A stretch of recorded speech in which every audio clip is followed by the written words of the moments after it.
Good morning, everybody. Morning, afternoon, evening, day, whenever you're seeing this. So, I know this looks a little bit different than usual. Whenever I have the full screen like this, I'm usually just kind of wanting to give y'all some bits of information update, whatever.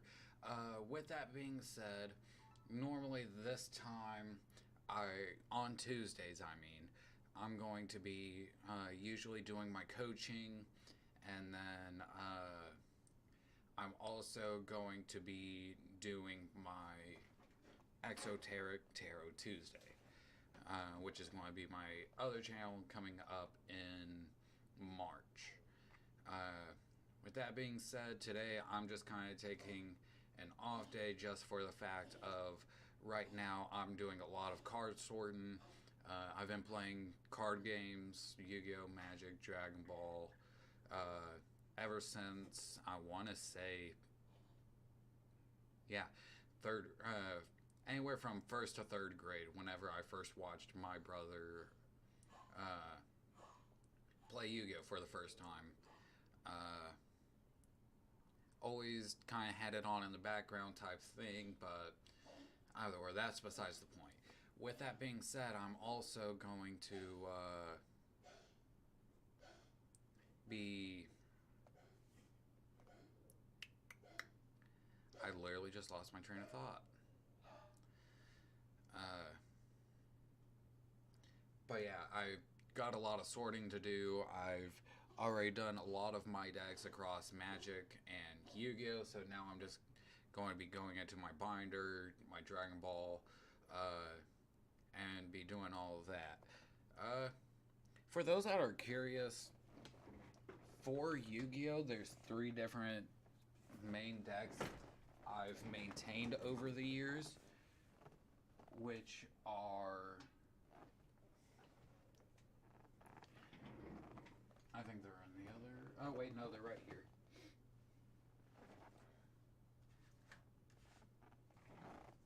The three main decks I've always loved. There's one.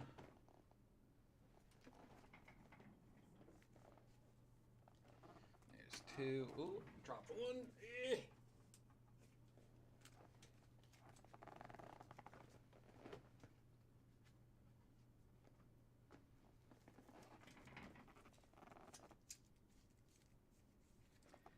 I think it's towards the bottom of the deck.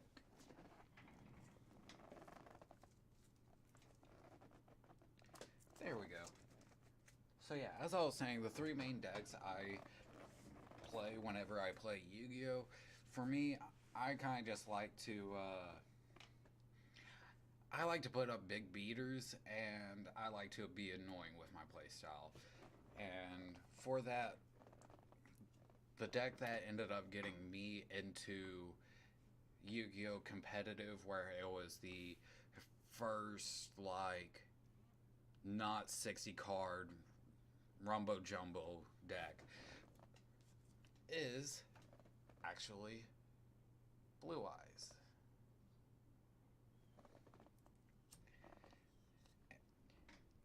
But yeah, Blue Eyes White Dragon basically just 3,000 beater, has a couple of other versions of it in the deck that help it get it out, and just overall light dragon synergy. Seto Kaiba was one of my personal favorite characters within the original. I always liked the premise of he always, in the show, he looked over his little brother and ultimately made himself a self millionaire. Yeah, he was kind of a dick in the later like episodes, but you gotta respect the man. Next up, uh, later along in my Yu-Gi-Oh career, I ended up picking up one of probably the most annoying structure decks ever, but I absolutely loved it for that reason. Uh, also, FYI, I've taken all of these decks to tournament, have done well with them, taken them to regionals. Uh, and surprisingly enough, the one I did best with was a deck that a lot of people said wouldn't do well in the competitive scene. Lair of Darkness. This is kind of my pride and joy with deck building. And with this, it is kind of like the best way to put it is I get out Lair of Darkness as soon as possible, and all of my opponent stuff once per turn on either turn, I can use their monsters for my benefit. Whether it's trap cards like Eradicator, Crush card, other cards I have in it are I have a small kaiju package. I just have some recursion for their monsters if they're mid combo. I think the card is called. Man, what is it? I actually don't know.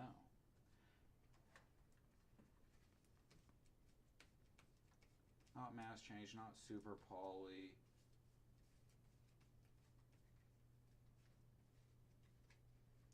But yeah, no. Basically, I tribute a monster and then special summon a monster with the same type in opponent's graveyard as the one. So basically, have Lair tribute their monster, resurrect that monster. Either or.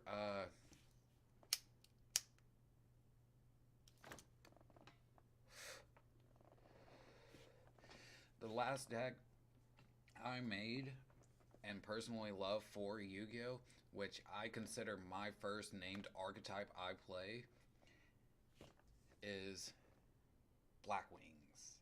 This is by far one of the funnest decks in my opinion. Growing up, I mostly watched Yu-Gi-Oh and Yu-Gi-Oh 5Ds. I always thought the premise of like synchroing made sense to me, the combination of force, and it's done by my favorite character in the like all of Yu-Gi-Oh.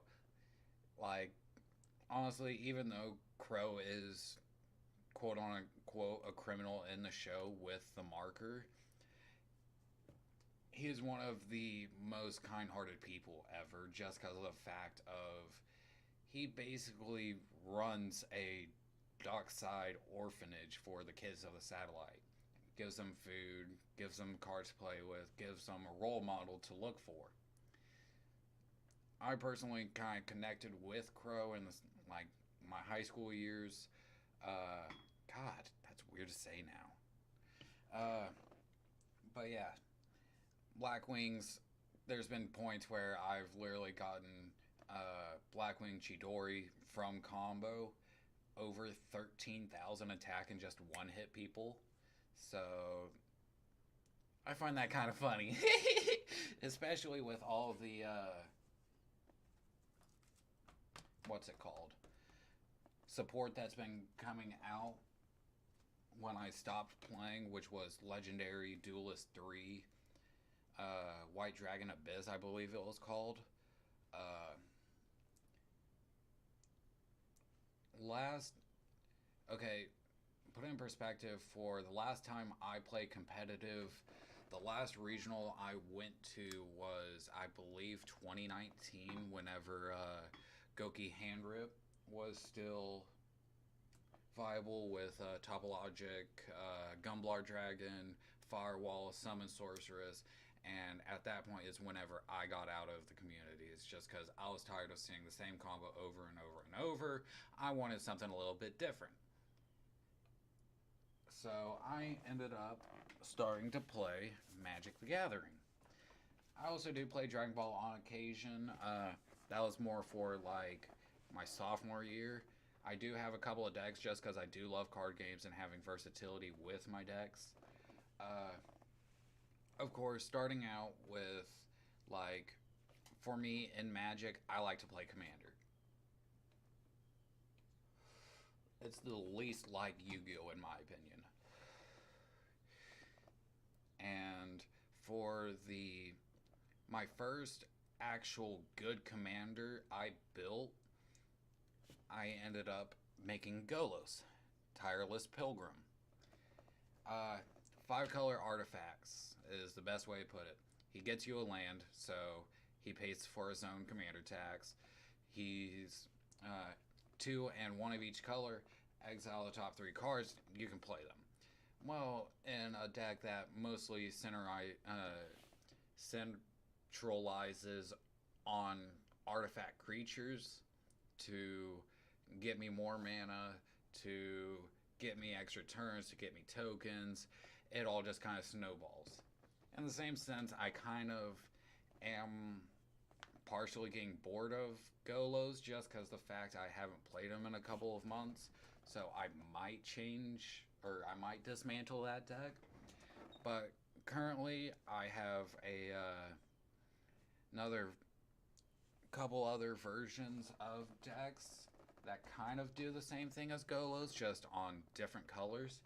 First up, which is one of my personal favorite decks right now, is Kykar, Wind's Fury. This one is basically a Magecraft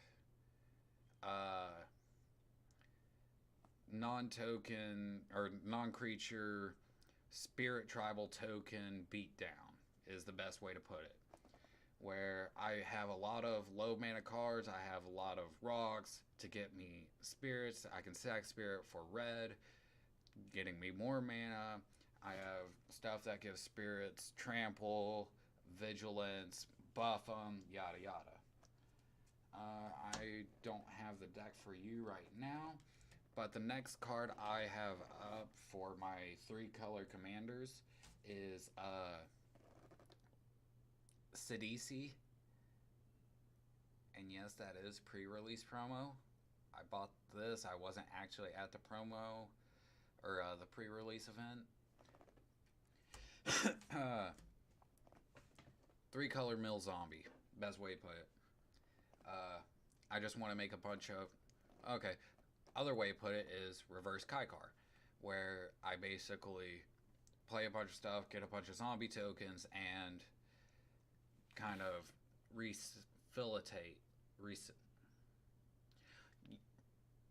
y'all know what I'm trying to say there, but where I'm trying to recycle all of my zombie tokens, whether it's decay, buffing effects, like keywords, just regular zombies, want a bunch of them.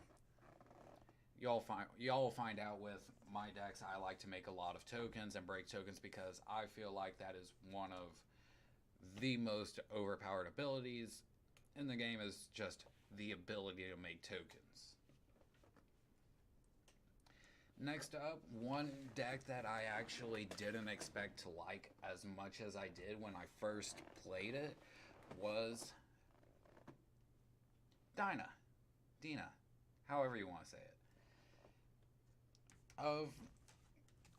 This was my first 2-color combination. I was like, oh, that's funny. Green black 2-drop, gain life, ping 1.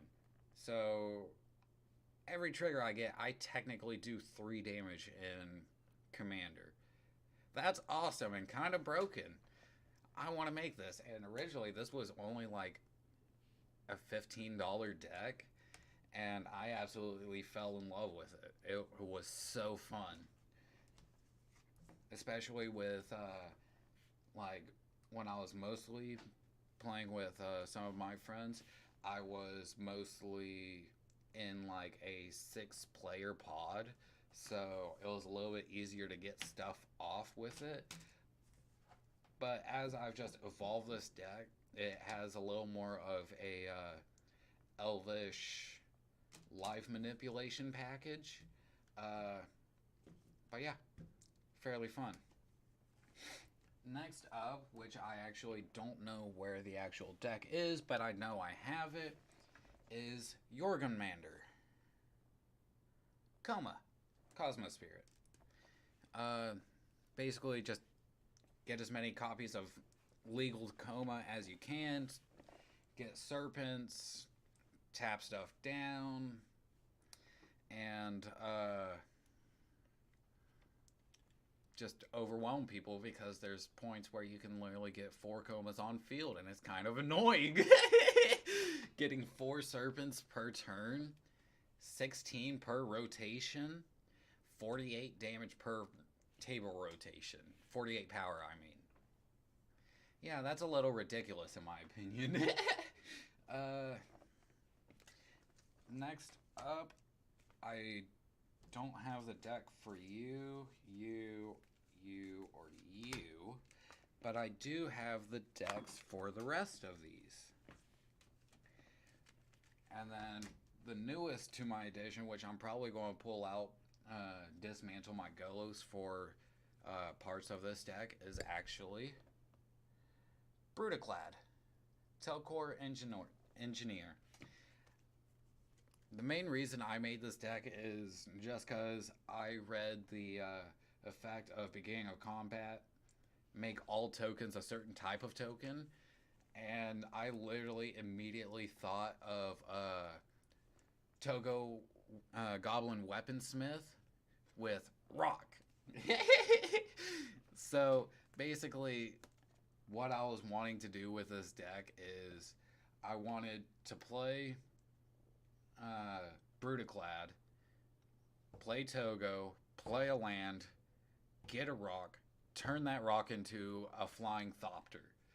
In my mind, that is fucking hilarious. Just a regular, like, Togo's walking down a mountain, doing his goblin thing, picks up a rock. He's like, ooh, rock, which you see in his art. And then immediately starts fucking, like, meteorite metal shifting, kind of like Toph from Avatar. And it literally just fucking morphs into the Thopter and flies away. And then, like, Togo is just like, what the fuck? So, yeah, that was the two color combinations. The other two color combinations I eventually want to get for this deck, or for this combination, including the third one, because I might as well do it since I'm talking about them, is for the three color, I want to do Intet the Dreamer. Honestly, I just wanted something of that color combination. He was cheap and he looked fun enough. Next up, I have Tolsmir Friend to Wolves. Basically, Selesnya, elf, wolf, life, manipulation, fighting. I thought it might be a little bit fun. And then the last of the two color combinations that I need to do the deck for is, in my opinion, Snowlos, or Sfella Ice Shaper. 3, create a Manalith, and then I believe it's 8 mana? Yeah. 8 mana, exile 4, and then cast 1. It's not as good as Golos, but it's Snowlos. Next up, I'm going to have my one color decks. And basically with it, I only have 2 officially in person. So the first one I have a lot of fun with is actually a mono blue partner commander, which is Siani, Eye of the Storm, and Eligeth Crossroads Augur. And basically it's a Sphinx Djinn tap down deck. Best way to put it. And then it actually ends up working out great because Siani and Eligeth are both Sphinx and Djinns. So I can do that little bit, and their partner combination is actually really helpful in the sense of when you scry draw, or when you scry cards, draw that many. When Siani attacks, scry X, which is the number of attacking creatures with Siani. So yeah, there's points where you can just draw 8 cards like that off of like 6 mana and attacking with 2 creatures. So yeah, my other monocolor combination is, let's Kong Ming, Sleeping Dragon. He looks a little underwhelming, but I basically just wanted to use this deck to do anthems, mono white token anthems. There has definitely been points when I have swung at a person for 80 damage with this deck. uh, yeah, I don't have like Elish Norn or anything like that. I'm going to be doing an order so I can finalize his upgrades. Yeah. So with that being said, those are the monocolor commanders I have. Coffee. And then the mono-colored enchant or decks I wanted to do. I'm going to just go along the color combination of white, blue, red, black, green. So next up, one of the decks I'm going to eventually get is Ephemia, the Cacophony. I thought this was probably one of the most interesting mono black commanders just because it's mono black zombie enchantress is the best way to put it. Exile a enchantment from your grave, create a 2/2 zombie. Well, you have a lot of other enchantment based stuff that is also zombie use. You can have a really interesting deck. Oh, also to put in perspective, I wanted basically my monocolored decks to kind of be like old school Magic. So, blue is Sphinx Gen, tap down,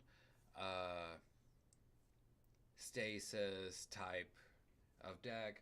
My mono white deck is tokens, anthems, a little bit of life gain, just because that's kind of what old school white Magic was.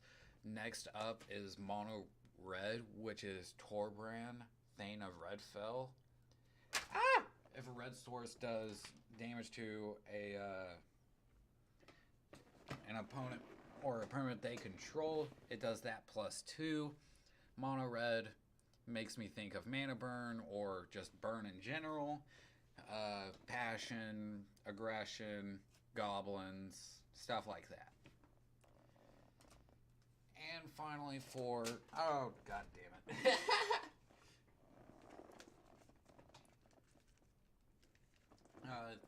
Last up for my mono color decks, I have Freyalise, Llanowar's Fury. The only Planeswalker commander I will use because it's mono green and I wanted something different. But yeah, elves. What the hell am I supposed to say besides elves? Like, Freyalise literally does everything. It makes tokens,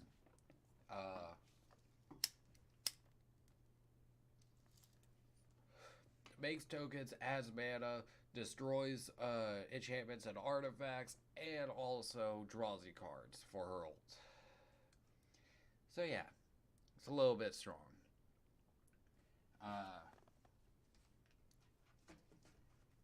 Coming up, I am actually going to do the Dragon Ball decks, and then I'm going to do them in the order that I actually received the deck in and played. So my very first deck I have for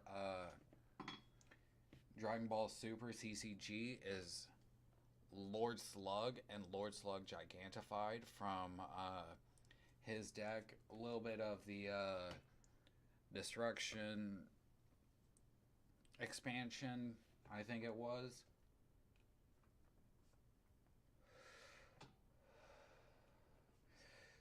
Basically, I just use Lord Slug's creatures.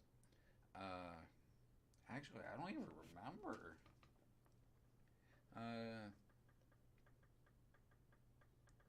Oh yeah, this deck has a lot of crit in it.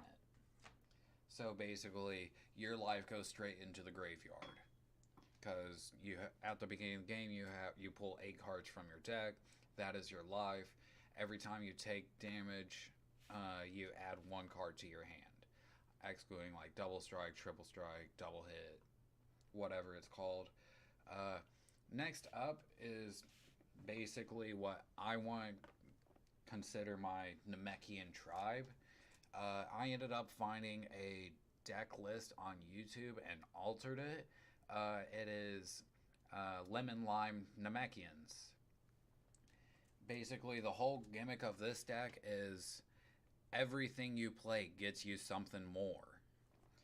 And one of the main reasons I ended up stop playing this deck is, or not stop playing this deck, but I just on consistently on turn two, I could like my turn two, I could blow up the opponent's very first land. That's a little unfair in my opinion and doesn't add to an interesting game. So I would rather just bump up my Namekian to 50,000, I think it was, whenever the Broly Majin Buu deck was. But yeah, basically every card in the Namekian deck either says Bond 2, draw a card, or add damage or search out a Namekian. So whenever I'm in the mood for a decently powered